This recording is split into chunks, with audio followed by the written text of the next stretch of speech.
All India అపర మేధావి alias Undavalli Arun Kumar sir ఎరికే కదా. తెలంగాణ ఉద్యమం జరుగుతున్న టైంలో తెలంగాణ రాకుట అడుగడుగు అడ్డం పడ్డ మహా మేధావులల్లా ఈయననే నంబర్ ఎక్కువ. రాష్ట్రం ఏరుపడ్డాక సారు పతార వాడిపోయింది. అప్పుడప్పుడు మెరుపు తీగ లెక్కనే నేను బి రాజకీయాలలో ఉన్నా అని అనిపించేటందుకు ఏదేదో మాట్లాడుతుంటాడు సార్ గిట్లా. ఉండవల్లి అరుణ్ కుమార్ సార్ కు ఏడ ఉండబుద్ధి కాదనే పేరున్నది, అందుకే ఉరుము లెక్కనే ఉరిమి పోతుంటాడు అప్పుడప్పుడు అని ముద్దుగా చెప్పుకుంటారు. గట్లనే ఇయ్యాల కూడా గమ్మతి ముచ్చట చెప్పిండు ఆ సారు. తెలంగాణకు ఆల్రెడీ ప్రత్యేక హోదా ఉన్నదట, సమాచార హక్కు చట్టం కింద నీతి ఆయోగోలు చెప్పిరట. ఈ సర్కారోళ్ళు చెకింగ్ చేసుకోవాలి అని అంటుండు. అట్లనే ఆంధ్రాలో కలిపిన 5 మండలాలను తిరిగి గుంజుకునేందుకు తెలంగాణ ట్రై చేస్తుంది. బాబు గారు ఆ 5 మండలాలు తెలంగాణకు పోకుండా ఆపాలి అనుకొచ్చిండు. మరి తెలంగాణకు ప్రత్యేక హోదా ఉన్న విషయం తెలంగాణలోకి తెలియదు, మోడీ సార్ కు తెలియదు. కమ్సే కమ్ నీతి ఆయోగ్ చైర్మన్ కన్నా తెలుసా అని చాలా మందికి అనుమానం వస్తుందట.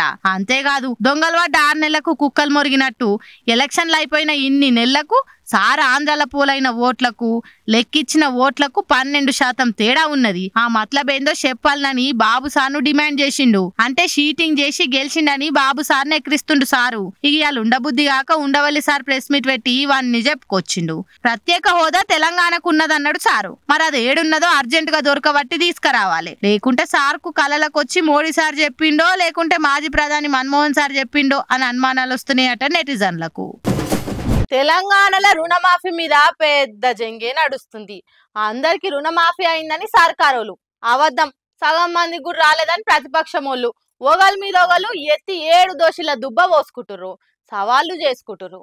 ఇక పంచది గట్టిగానే అయ్యేటట్టు కొడుతుంది. సర్కార్ ఒక్కొక్క హామీని తిప్పల పడుకుంటానో తీరం పట్టకుంటానో ఎట్లనో గట్లా తీర్చుకుంటానైతే వస్తున్నది. అయితే రుణమాఫీ అంటే చిన్న కొత్త ముచ్చటగా అది కదా, వేల కోట్ల రూపాయలతోటి కూడుకున్నది. అందుకే విడతల వారీగా రుణమాఫీ చేస్తుంది. దానికి కండిషన్లను కూడా జర గట్టిగానే పెట్టింది. అత్త సొమ్ము అల్లుడు దానం చేసినట్టు కాకుండా రూల్స్ స్టిక్ చేసింది. దాంతో కొంతమందికి రుణమాఫీ కాకుండా ఆగింది. వాళ్ళంతా ప్రతిపక్షం పెట్టిన కాల్ సెంటర్లకు ఫోన్లు చేసి మొరబెట్టుకుంటుండ్రు. అట్లగాక పేర్ల తప్పులు, ఆధార్ కార్డుల పొరపాట్లు, బ్యాంకు ఖాతాల కిరికిరితోటి ఇంకొంతమందికి ఆగింది. వాళ్ళంతా కూడా రుణమాఫీ కోసమే ఎదురు చూస్తుండ్రు. మాకెప్పుడేస్తారని బ్యాంకుల ముంగట లొల్లులు చేస్తుర్రు. ఇంకొందరేమో మొత్తం రుణమాఫీ కాలేదు, ముత్తమంతనే అయ్యింది, మళ్ళా పైసలు కట్టుమంటురని అట్లా కొంతమంది జంగు చేస్తుండ్రు.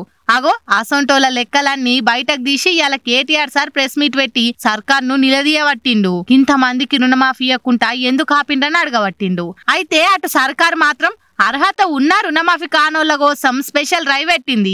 ఆధార్ కార్డుల తప్పుంటే దానికి బదులుగా voter, ration card, driving licence చూయించొచ్చు. రేషన్ కార్డు లేకపోతే రైతు కుటుంబాల నిర్ధారణకు సర్వే కూడా చేస్తారట. ఆధార్ బ్యాంకు ఖాతాలలో తేడాలుంటే సరిచేసి ఆన్లైన్ లెక్కిస్తారట. అసలు వడ్డీ లెక్కలు సరిపోకపోతే ఎంక్వైరీ చేసి దిద్దుబాటు చేస్తారట. ఇల్లు తిరిగి కంప్లైంట్లు తీసుకుంటారట. ఇప్పటికే ఆఫీసర్లకు ఆర్డర్లు కూడా పోయినాయట. ఎట్టి పరిస్థితుల్లో కూడా ప్రతిపక్షమోళ్లకు జుట్టు చేతికియొద్దన్నట్టు సర్కారు కూడా కసిగానే పనిచేస్తున్నట్టున్నది రుణమాఫీ మీద. మరి చూడాలే ఏమైతుందో ఇక.